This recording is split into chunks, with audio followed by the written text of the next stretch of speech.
All right, everybody, welcome in to a live preview show. Celtics Mavericks tonight coming up. We've got Lauren Gunn with us here in the building to help us preview it all. This is Green with Envy. Let's lock in.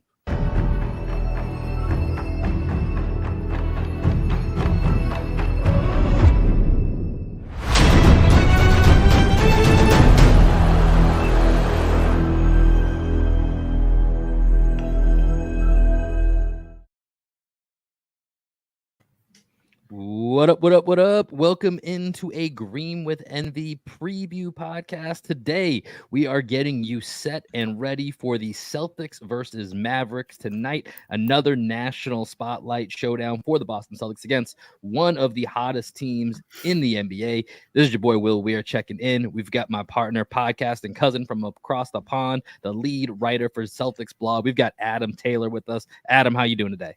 Yeah, I'm good, man. I'm ready to see this Tatum versus Luka. I feel like we need it. Everybody needs it. I need Tatum to just have a lockdown game, just make Luka look like he's a boy in a man's league. It's not going to happen, but that's what I need. Well, we're going to get to that. Tatum versus Luka will certainly be one of the storylines of the night. But first, let's welcome in our guest today joining us. We have Lauren Gunn here to help us talk about everything Mavericks related. How you doing, Lauren? I am doing great. Thank you guys so much for having me. It's a pleasure to talk to you guys for sure.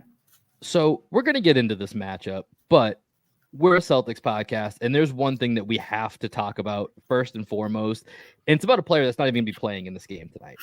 Lauren, give me your own expert breakdown. What happened with Grant Williams? Oh, this is a great question. God, there's definitely a lot to sort of unpack with the Grant Williams situation. Just be the shoes, right? No, personally, I don't read a whole lot into the shoes. Like, I thought that was kind of like, even what Draymond said after the fact, like talking too much kind of got you out of there. But then you also see on his birthday, Grant Williams like tweet or post on Instagram, "Happy birthday, Luka." Luka reposts it. So it's kind of like a little fuzzy as to like where specifically things went wrong. But it was very clear that things were going wrong because, I mean, Grant started off the year like he had a couple of really solid performances. It looked like a really good signing, like a strong fit. And then it just started to slowly deteriorate. And it was one of those things where you're watching it. And obviously the numbers test was certainly not there in his favor, but even just the eye test, you're looking and you're seeing the miscues, you're seeing the missed wide open shots. The defense is just lackluster. It doesn't matter if he's going up against guards, wings, or bigs. Like it's not there. And that was specifically what they needed him to do. They didn't need him to, necessarily evolve into some sort of shot creator or do anything beyond what he was necessarily doing in Boston. But it just wasn't really working out. And you could sort of just start to see the disconnect. I don't know that I would necessarily look at it and say, oh, they all hated each other. They were all waiting to part ways. I don't know that I would go that far, but it was clear that it wasn't working. And I think that it's probably pretty safe to say that there was frustration from all sides. I'm sure there were with Grant, but I definitely think with Luka, I don't want to say the coaching staff, but just with the unit as a whole, with it not coming to fruition, with him not being kind of this clear defensive starter, because they gave up Reggie Bullock in that sign and trade, who was a key kind of 3-and-D guy. He was a perimeter defensive player that would play crazy minutes and just keep going. And so to lose that and then bring someone in that you also gave up draft compensation for and it not work out, like that was a big hit, a lot of stress, a lot of frustration. And so I think it inevitably just, didn't work out and we all kind of saw that transpire. But as far as it being a huge deal with the shoes, I think that was a little blown out of proportion.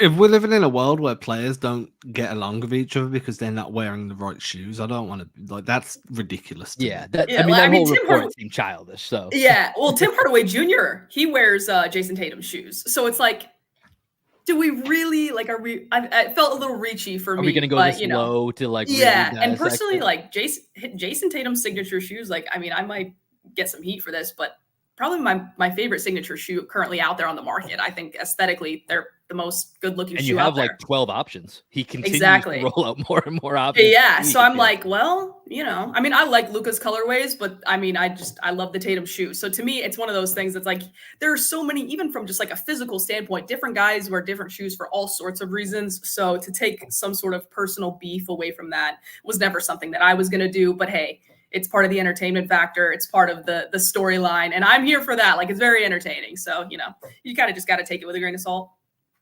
I want to stick with Grant for a minute. I spoke to him before the season started. He was super hyped to be heading over to Dallas. I think if I remember correctly, he's got ties in Texas. It was kind of like a semi-homecoming for him. Obviously, he's had a complete homecoming going back to Charlotte. Right?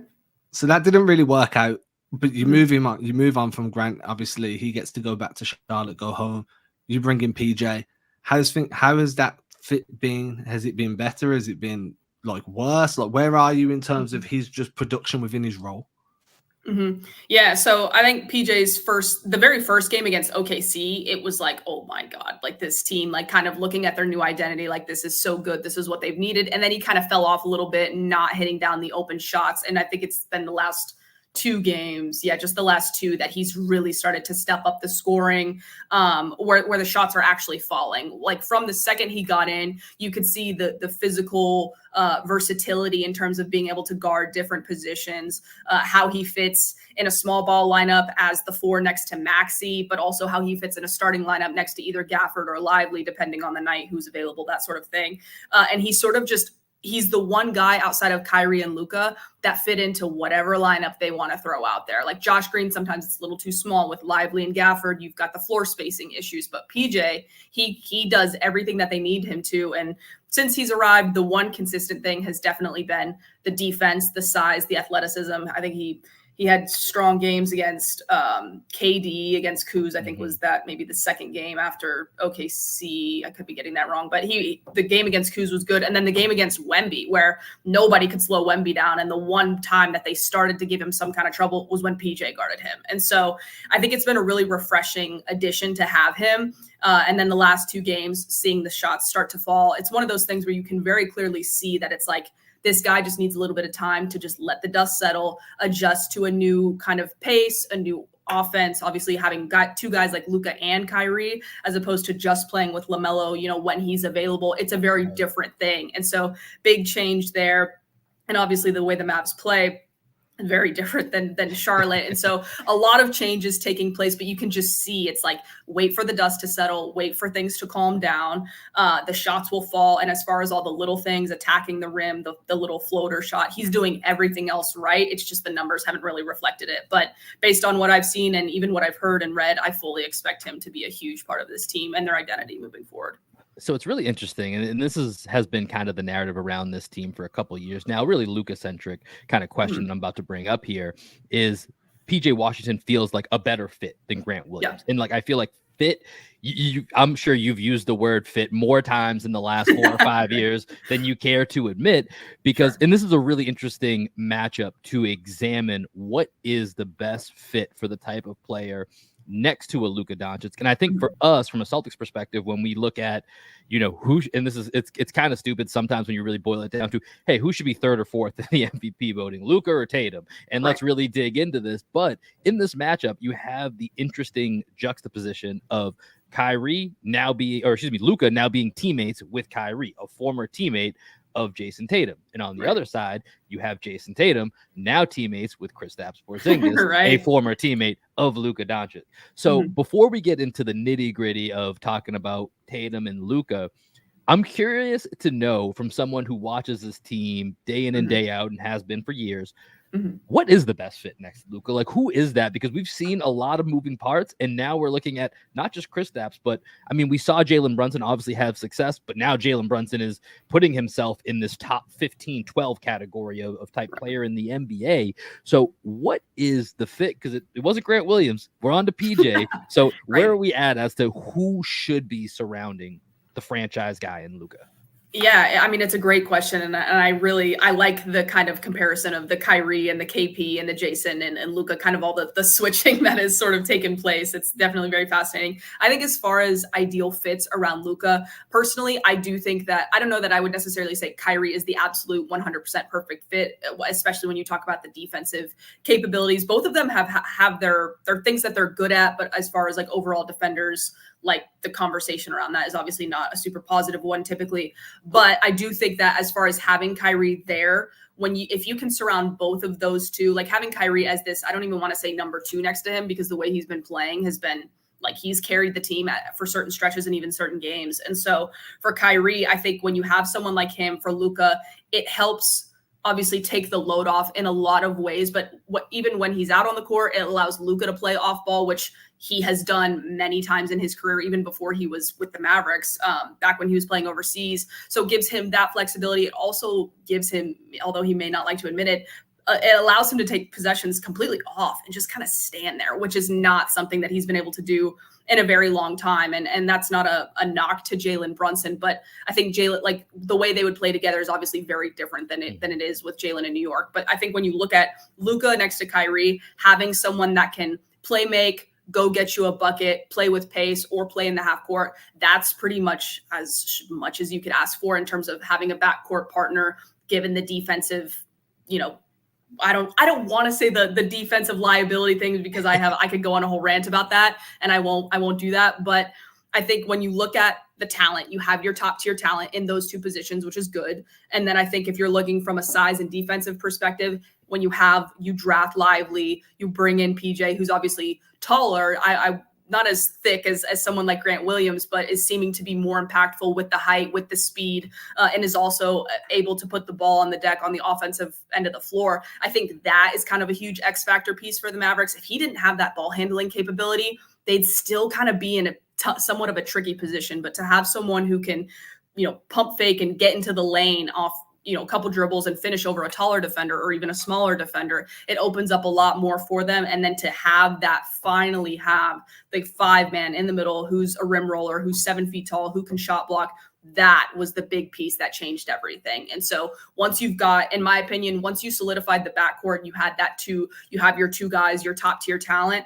Once you added that, because going into the season, it was like, can Derek Lively be that guy? I don't know. There was a conversation about trading that pick for Clint Capella over the offseason. So to look at where they are now is crazy. And so to have Derek Lively, and then obviously you add Gafford and have that center position always occupied with a 7-foot big man who can rim roll and protect the paint, changed everything for them. And so I think right now they're really, really close to having the ideal fit around Luka. Obviously the defense can always be better, but I think right now they're pleased enough between PJ, Gafford, Lively, Josh Green, Derek Jones Jr., Maxey, like they've got enough guys to kind of bridge the gap to be like middle of the pack towards the top middle of the pack good enough defensively to kind of go with their fast-paced, kind of high octane, heavy shooting offense. So I think they're headed in the right direction. I think they're getting close. I think the one thing that they could probably use is like a veteran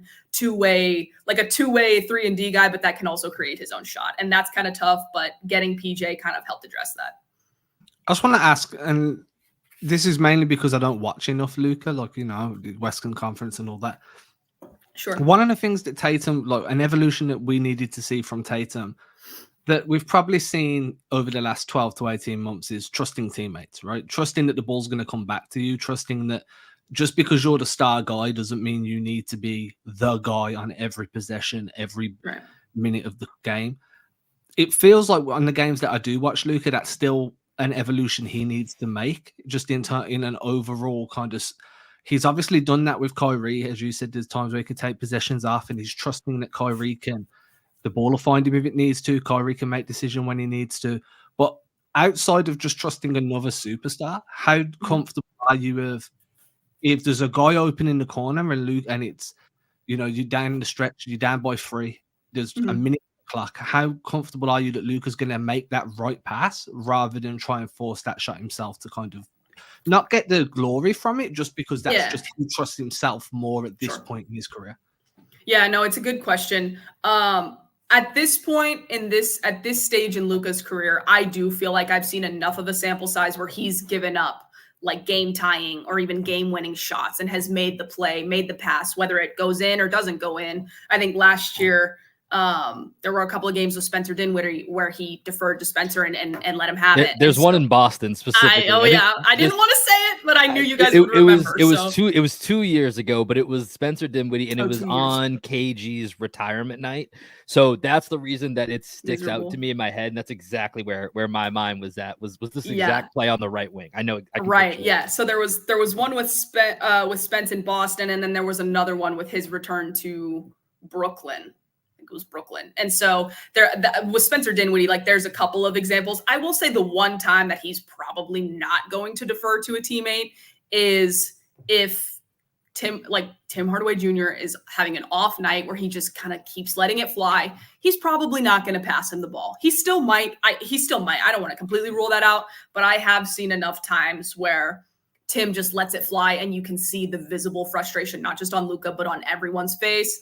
But apart from that, he's always, doesn't matter how many times PJ has missed, like he's always giving him the ball. And so there's definitely, at the same time, there are plenty of possessions all throughout the game where you'll see him get double teamed and he'll still go for the lefty step back when he's double teamed over passing to someone. So I don't want to say that every single time he's always going to hit the open guy, but as far as overall, does he do a solid job sharing the ball, giving everybody their looks, and also giving up like potential game tying or game winning opportunities and passing those off to other guys? I do think he does do that for the most part, for sure. So rounding out the Tatum Luka portion of of the show here, you mentioned before you could do it if you wanted to talk about Luka's defense. And this is where, whether it's MVP debate or, I saw today Kevin O'Connor put out like his pyramid of top 50 guys. And again, Tatum's behind some guys that, at least based on his team success, he shouldn't be. But can you give us the abridged defense version of you defending Luka on defense? And that's always the main point in this particular debate.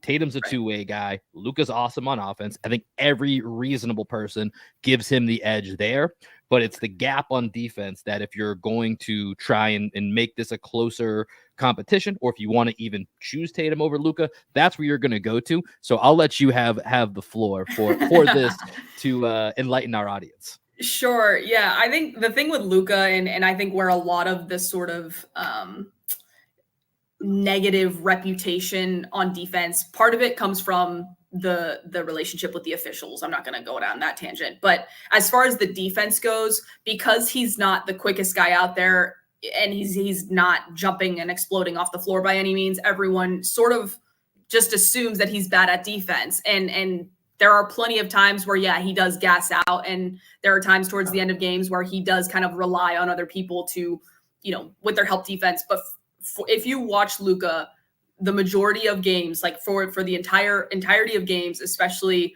first, second, third quarter, like when I don't want to, without saying the fourth quarter sometimes struggles, that's what I'm trying to not say, but I'll just call it like I see it. But Luka he might not move very quickly, but he knows where the ball is going to be. And because of how big he is and how much space he occupies and how clever he is, he knows where to put his hands. He knows how to, it's a block every time, in my opinion, but get in front of someone and just put his hands behind his back and sometimes avoid the foul call, sometimes not. And so when Luka plays that kind of defense, a lot of times his one-on-one matchups, like every now and then you will see him move his feet. You'll be like, okay, I didn't really see that coming. But like for the most part, the feet aren't necessarily moving too quickly, but because he's so big and occupies so much space, he knows where he needs to be to either get the ball out of his whoever he's guarding their hands, or at least contest the shot.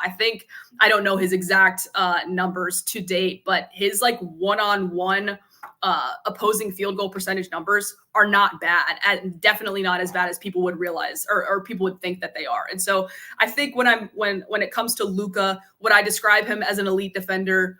No, I wouldn't. But would I describe him as a massive liability? No, I wouldn't at all. And so to me, when I look at Luka's defense, the dude does come up with a lot of steals. Every now and then he comes up with some crafty blocks. They're not common, but the steals, you can expect the steals. And so because he just knows where the ball is going to be. And so with Luka, it's not so much that he's going to surprise you with a super athletic defensive play, but because of how big he is, how much size he takes up, he knows where to be. He knows how to try and contest a shot.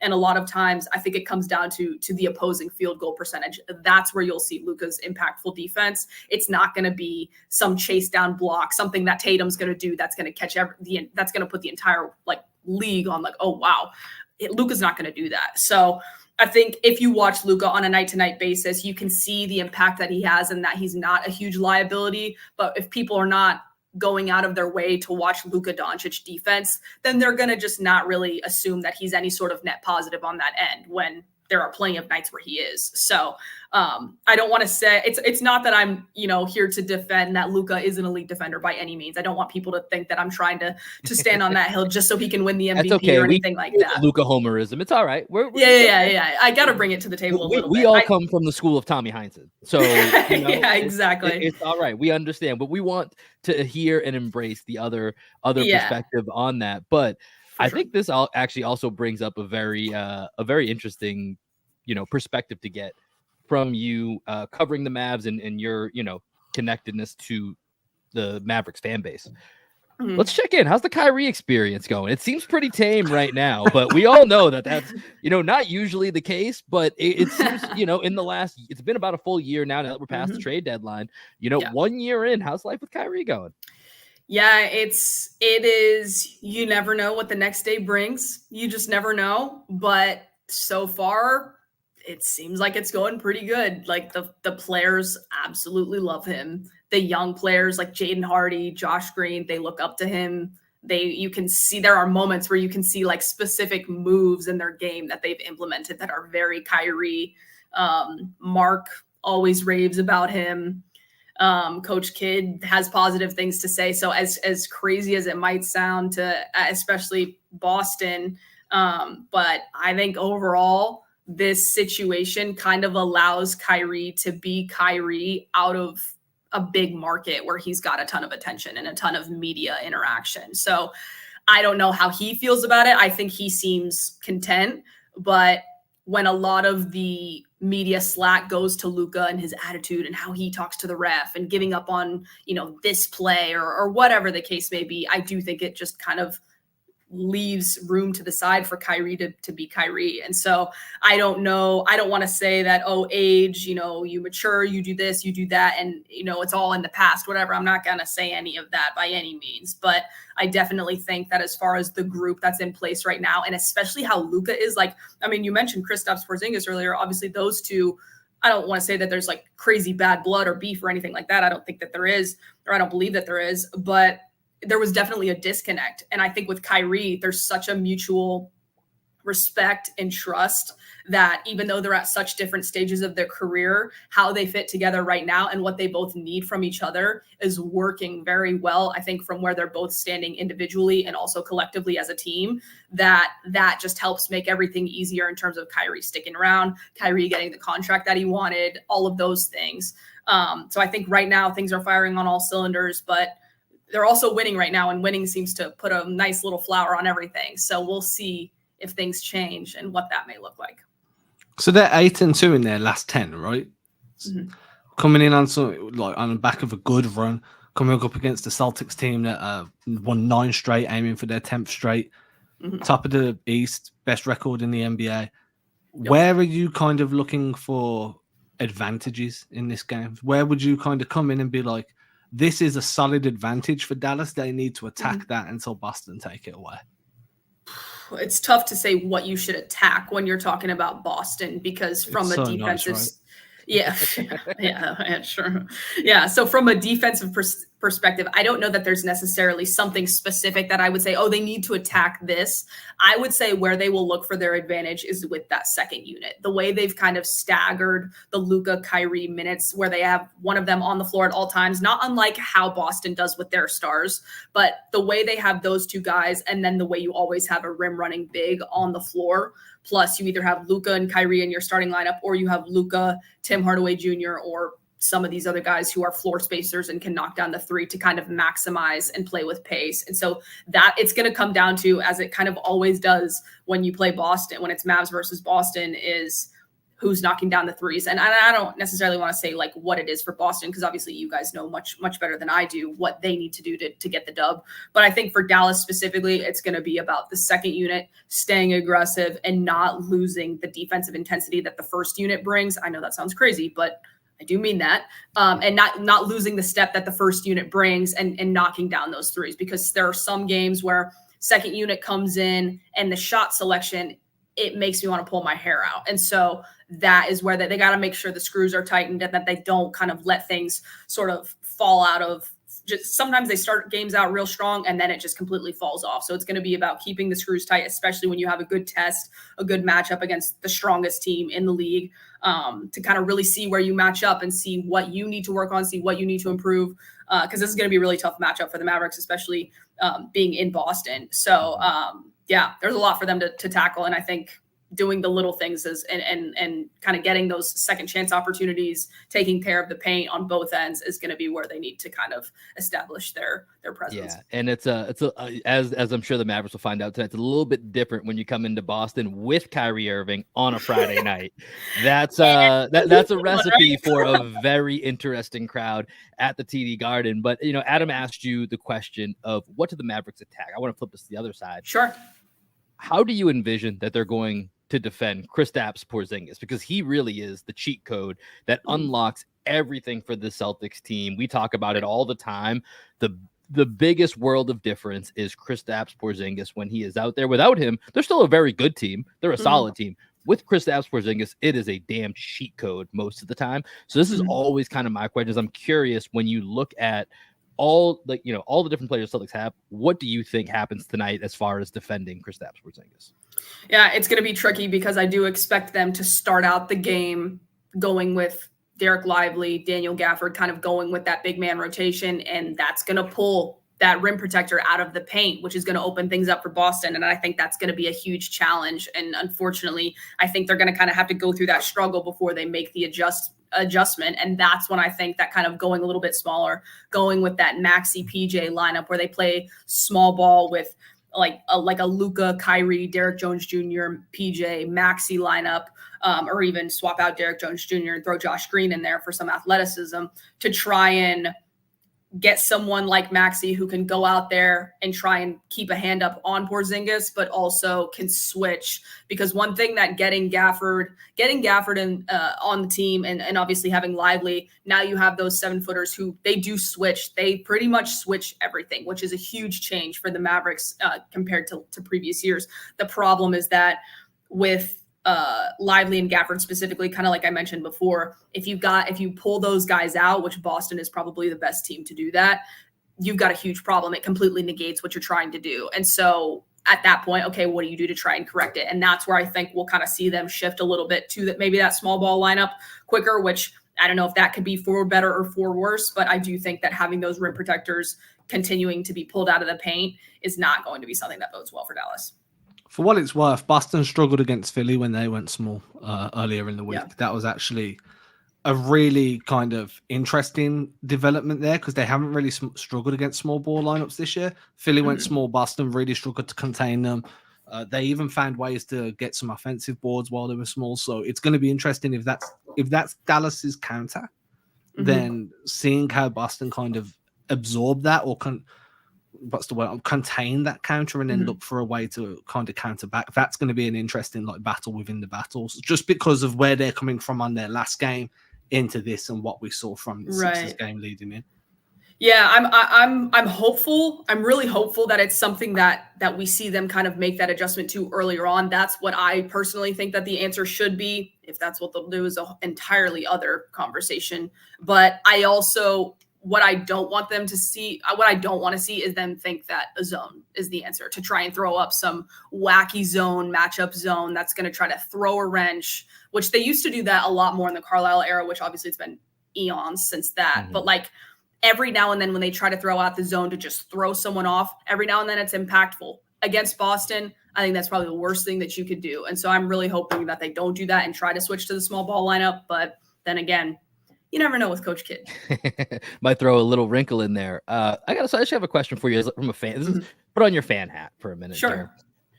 What goes through your mind as you're watching this version of Kristaps Porzingis versus what was he in Dallas? 3 years. I know he's injured most of the time. What goes through your mind seeing this version of Porzingis versus what the Mavericks attempted to do for that couple year stretch?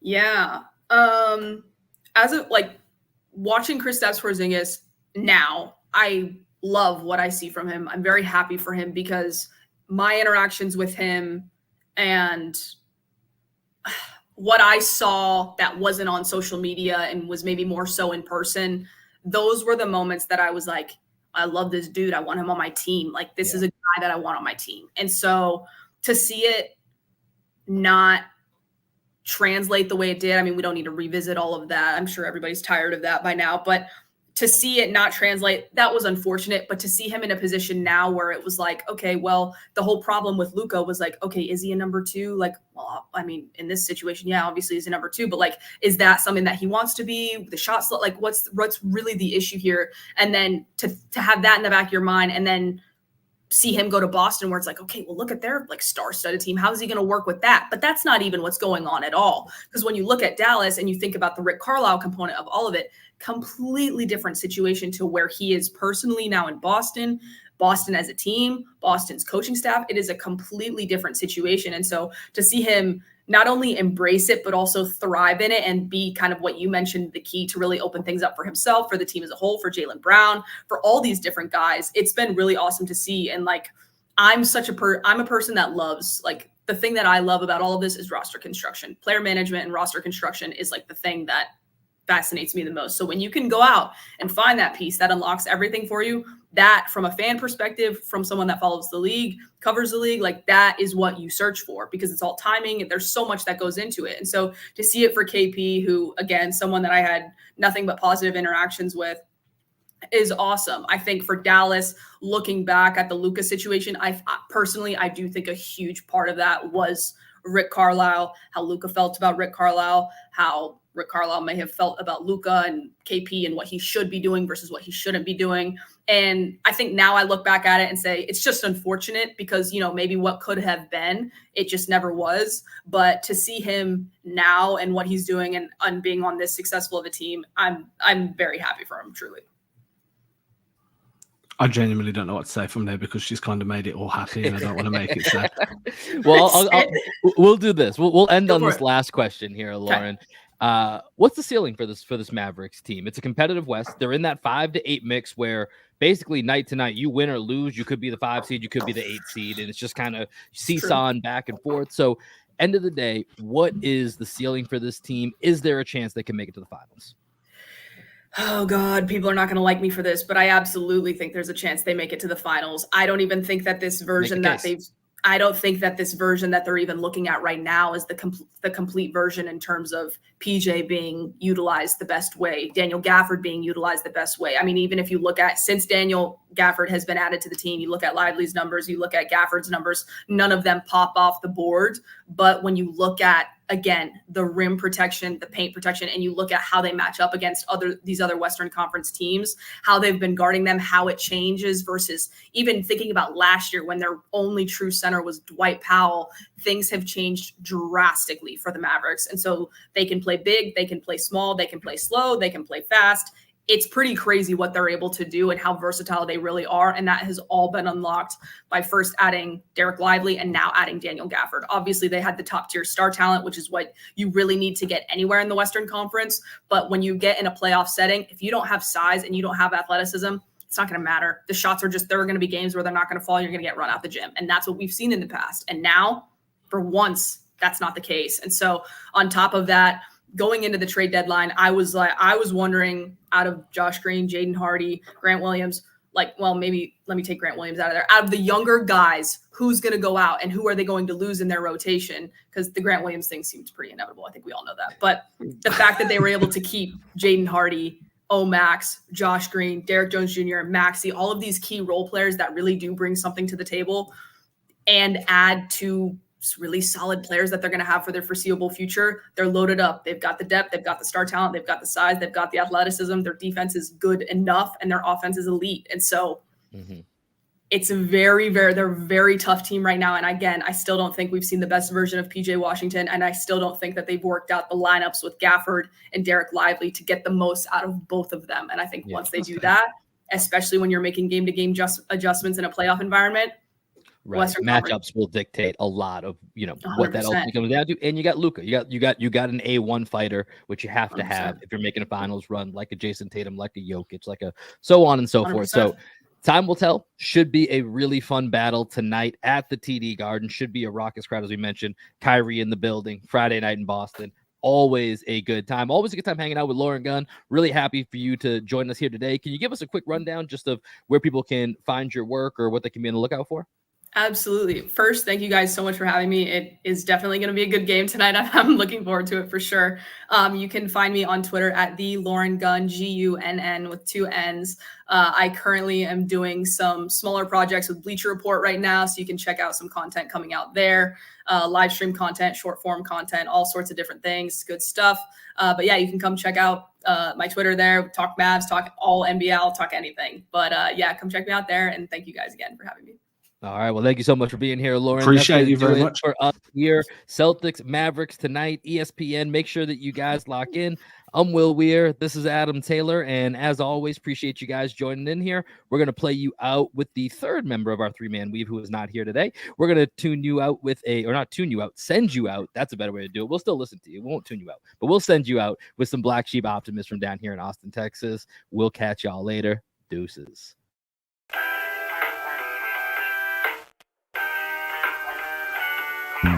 Every time I get this high, I lose my mind. It don't take much no more until I hit the floor. Every time I get this high, it's you I find. It don't take much no more until I'm at your door. You cut me to my core, baby. What can I say? You got me on the floor, you know I came to play. I know I shouldn't, but you seem to take my pain away. And every time I score, Jason Tatum fade away. I close my eyes and I'm floating your river. I call to see if you open, you know I hope you deliver. Every time you're getting close, I still be sick with the shivers. But there's nothing like that first time.